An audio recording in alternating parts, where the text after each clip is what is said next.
Hi everyone, this is Neel Raithatha, also known as the Wax Whisperer. Thank you for joining me in my latest video. We have here a patient who attended with a blocked right ear, and I'm just using a St. Bart's ear hook here. And what I'm trying to do is embed the tip of the hook within the core of the wax plug before slowly extracting it from the ear. However, because of the consistency of this wax plug, the ear hook only managed and served to slice through this wax plug a bit like a hot knife through butter. As such, I'm now using microsuction, or at least trying to use microsuction to remove the wax, but it's really embedded and impacted up against the canal walls. Subsequently, I've just noticed a gap, the smallest of gaps on the anterior canal wall near the entrance, or probably in the midsection actually where we're at the moment. And I managed to glide the Jobson horn into that opening before slowly extracting this wax out of the ear. So it's still quite significantly blocked, and because it's quite soft, the plug doesn't come out in a whole piece. Yeah, it separates into smaller fragments and pieces. So we're having to go back in, and I'm just working posteriorly here, and you may notice this wax plug is lined with a dead layer of skin.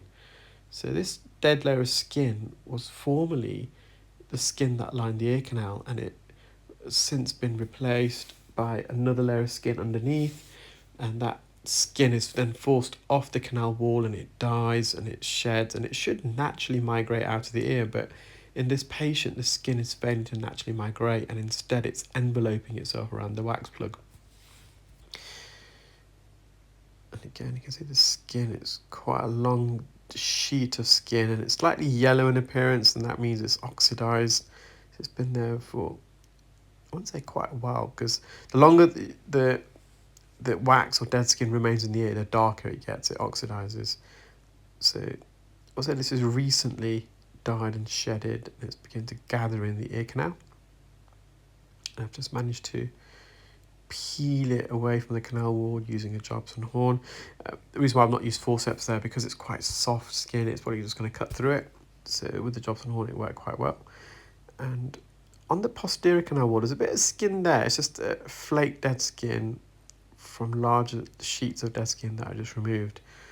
And I'm going to just position that skin back against the canal wall.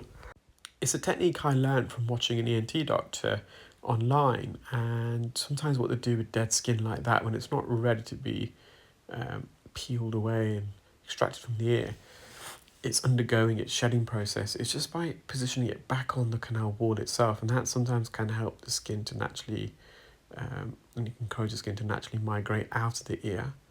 So you're going to see me just, you can see that skin there, and the top bit of skin that I managed to remove, but this bit here I'm just positioning it gently back on the canal wall, and hopefully the skin will continue in its natural migration. And if the ear can naturally migrate dead skin out of the ear in the way that I've described, it's really beneficial because it also helps to transport any earwax or debris that's sitting on the surface. So that skin is vitally important. Not only does it provide a protective barrier for the other layers of skin that's contained in the outer layer of the ear canal, the cartilaginous, the dermis, and which is the middle layer, and a subcutaneous layer of insulating fat and connective tissue. But it also helps to shift and expel any earwax sitting on its surface. So unfortunately, as we get older, the epithelial migration, so this natural migration of the skin, how it typically it escapes the ear on its own accord, it becomes less effective as we age because the skin gets drier, there's less blood supply, there's more friction, and because of the increased friction, the skin can get trapped. So I'm just using the tip of the Jobson horn, just want to remove some of this more crusted dead skin off the canal wall. This is where the cartilage meets the bony part, that's the cartilaginous juncture. And I'm just cleaning out, scooping out underneath from this quite steep dip, pothole, if you like, the patient's got near the entrance. And if you look closely, you'll see there's a layer of skin, the dead skin that's extending all the way from the ear into the back part of the ear canal. We call that a keratin tail. So that skin was at one stage lining the eardrum, and it's died, it's replaced by a new layer of skin, and it's forced away. And the skin, you can that keratin trail, you can see the migrational route.